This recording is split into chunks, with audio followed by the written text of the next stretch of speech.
साथियों, delta channel में एक बार फिर आपका स्वागत है। आज हम बात करेंगे सेफ्टी की। आज जो हम बात करने वाले हैं वो है फूड सेफ्टी। आखिर फूड सेफ्टी को हम किस तरह से लेते हैं? होता क्या है साथियों, ऑफिस में काम करने वाले या किसी भी जगह पर काम करने वाले सुबह जब 7, 8 या 9 बजे जूते पहन लेते हैं तो उसके बाद में 8 से 10 घंटे के बाद में वे अपने जूते उतारते हैं। तो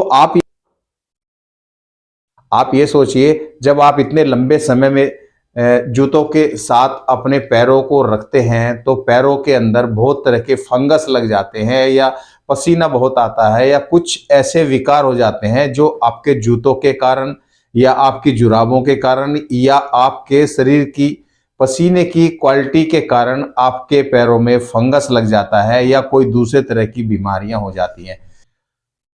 मैं यह बात स्पेशल फौजी भाइयों के लिए या पैरामिलिट्री के भाइयों के लिए या पुलिस भाइयों के लिए, स्पेशली जो गार्ड भाई लोग हैं उनके लिए भी ये कहना चाहता हूं कि उनके लिए भी यह तथ्य बहुत महत्वपूर्ण है। क्योंकि होता क्या है, हमारे फौजी भाइयों के लिए या हमारे जितने भी सर्विसेज हैं उनके लिए उनकी जो जीवन चर्या है या दिनचर्या है वह इतनी कंजेस्टेड होती है और इतनी कैलकुलेटेड होती है कि उनका उस तरफ बिल्कुल ध्यान नहीं जा पाता है कि हमें अपने पैरों की सुरक्षा भी रखनी है, हमें अपने पैरों को फंगस से भी बचाना है। उनके लिए बहुत मुश्किल होता है। मैं उनको भी जागृत करना चाहता हूं कि जब भी आपको समय मिले आप अपने पैरों की अच्छी तरह से सफाई करें, कोई ना कोई इसके ऊपर एंटी फंगल क्रीम लगाएं और कोई ना कोई तेल की मालिश करें, उसको धूप दें। अगर संभव हो सके तो कभी कभी पैरों को अच्छी तरह से धूप लगाना है, जूतों को ड्राई करना है हेयर ड्रायर से या कहीं ना कहीं धूप में रख करके उनको सुखाना है।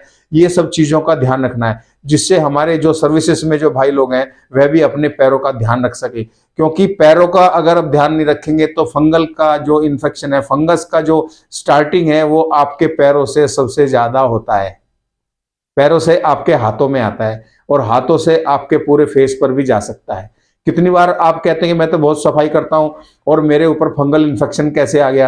तो साथियों, वह फंगल इन्फेक्शन आपके पैरों से चलकर आता है। साथियों, इसमें बहुत सारी चीजें हैं, जैसे कि मैंने पिछले वीडियो में भी बताया था कि आपको जूते का जो प्रयोग है किस हिसाब से करना चाहिए, आप कहाँ पर कार्य करते हैं, किस हिसाब से आपको जूता पहनना चाहिए और कौन सा जूता सबसे ज्यादा कंफर्टेबल होता है।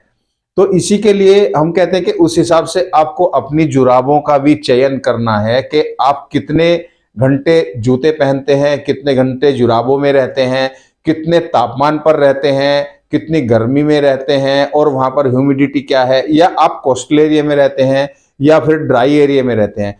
ये बहुत सारी चीजों को आपको ध्यान में रखना है। और साथियों, मैं बताता हूं कि जब आप लगातार अपने पैरों को जूतों के अंदर रखते हैं तो उनमें पसीना आना स्वाभाविक है और उस पसीने से बहुत तरह के फंगस वहां पर पैदा हो जाते हैं। आपको अगर ऐसा लगता है कि मेरे पैरों में ज्यादा समस्या हो गई है या फंगस आ गया है या किसी तरह कोई दर्द महसूस होता है, सबसे पहले तो आपको किसी डॉक्टर की सलाह लेनी चाहिए और डॉक्टर को अपनी सारी दिनचर्या के बारे में बताना चाहिए। साथियों, मैं एक चीज बताना चाहता हूं कि जब भी आप किसी भी डॉक्टर के पास जाएं और किसी भी मरीज मर्ज के लिए जाएं या किसी भी शिकायत के लिए जाएं या कोई सलाह लेने के लिए जाएं, डॉक्टर से थोड़ा समय लीजिए और उनको सारी चीजें बताइए। कितनी बार क्या होता है कि डॉक्टर बोलता है हाँ ठीक है, वो दवाई लिख देता है। ऐसा नहीं करना है, आपको डॉक्टर से समय लेना है और अपने बारे में सारी चीजें बताना है। क्योंकि होता क्या है, जो आप डॉक्टर को बताते हैं वह उसी हिसाब से आपको दवाइयां लिखता है और उसी हिसाब से दवाइयां आप लेते हैं और तभी जाकर आपको उसका पूर्ण लाभ होता है। आपने देखा होगा कितनी बार आप डॉक्टर के पास गए, आपको कोई बीमारी थी, खांसी जुकाम के साथ में बुखार भी था, आप बता नहीं पाए तो डॉक्टर ने हो सकता है आपका बुखार नहीं देखा और वो बुखार की दवाई देना भूल गया, तो उससे पूरा लाभ नहीं होता है। तो फिर हम आते हैं फंगल इन्फेक्शन। तो पैर में फंगल इन्फेक्शन होना स्वाभाविक है, इसके लिए आपको किसी डॉक्टर की सलाह लेनी चाहिए। लेकिन आपको इसके साथ जो बहुत ही महत्वपूर्ण चीज है वह मैं बताना चाहता हूं, वह यह है कि आपको कम से कम एक वीक में एक बार अपने जूतों को धूप लगाना है। अगर ऐसा है कि कहीं धूप संभव नहीं है, ठंडा मौसम है या बरसात है, तो आप हेयर ड्रायर से भी अपने जूतों को सुखा सकते हैं। धोना महत्वपूर्ण नहीं है, लेकिन आपका जूता चाहे कैनवास का हो, चाहे कपड़े का हो, चाहे चमड़े का हो, कम से कम सप्ताह में एक बार आपको अपने जूते को या तो हेयर ड्रायर से ड्राई करना है या आपको धूप में रखना है, पहली बात। दूसरी बात, आपको अपने पैरों का भी बहुत ध्यान रखना है। होता क्या है, जो हमारी बहनें होती हैं, महिलाएं होती हैं, वो तो पार्लर में जाके पेडिक्योर करवा लेती हैं। पार्लर में जाकर पेडिक्योर करवा लेती हैं। पेडिक्योर क्या होता है? पैर का ट्रीटमेंट होता है, जिससे डेड स्किन निकाली जाती है और पैरों की सफाई होती है। वह बहुत अच्छी चीज होती है। दूसरा, जो साथी हैं, जो भाई लोग हैं, उनको क्या करना है, या उनके पास समय नहीं है, तो आपको क्या करना है, कम से कम 8 दिन में एक बार अच्छी तरह से अपने पैरों को हल्के गुनगुने गर्म पानी से धोएं और उसको अच्छी तरह कोई साबुन लगाएं या कोई क्लीनर लगाएं। वो डॉक्टर का रिकमेंडेड हो। आपको देसी जुगड़े जुगाड़ नुस्खे नहीं अपनाने हैं, क्योंकि उससे नुकसान होने की संभावना रहती है।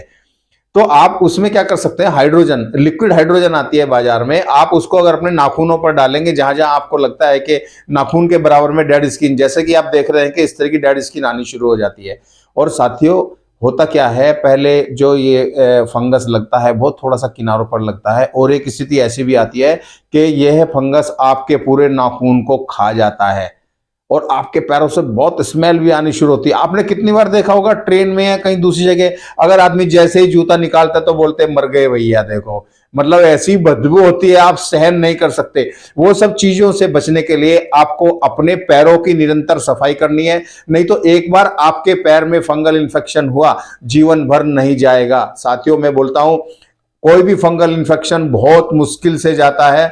ये मान के चलो हजारों की संख्या में फंगल इन्फेक्शन होते हैं, फंगल बैक्टीरिया जो होते हैं, तो जो बहुत क्रिटिकल होते हैं कितनी बार, और सारी उम्र आपकी स्किन से किसी भी ट्रीटमेंट करने के बाद वे नहीं जाते हैं। आपको ये चीज का बहुत ध्यान रखना है। तो इस पे सबसे पहले यही है, आपको बहुत सफाई रखनी है। अपने पैरों की सफाई, जिस तरह से हम अपने पूरे शरीर की, मुंह की सफाई रखते हैं, उसी तरह से महत्वपूर्ण है हमें अपने पैरों की भी सफाई रखनी है। नहीं तो क्या होगा, फंगल इन्फेक्शन उस लग जाएगा, फंगस उसमें लग जाएगा, फिर आपके नाखून को खाएगा, आपकी उंगलियों को खाएगा। साथियों, कितनी बार तो पैरों की ऐसी हालत हो जाती है, आप किसी को दिखाते हुए भी शर्माते हैं। और आप 1 घंटा भी अगर जूता पहन ले तो ऐसी भयंकर बदबू आती है उससे कि आप खुद सहन नहीं कर सकते। ये चीजों से बचने के लिए आपको निरंतर अपने पैरों की सफाई करनी है। और जो भाई लोग या बहन लोग लगातार जूते पहनते हैं, जुराबे पहनते हैं, और साथियों, इसमें मैं एक महत्वपूर्ण बात ये कहना चाहता हूं कि आपको, अगर आपके पैरों से ज्यादा बदबू आती है, आपको ज्यादा पसीना आता है, या आप असहनीय आपकी बदबू आपके पैरों में रहती है, आपको रोज धुली हुई जुराब पहननी है।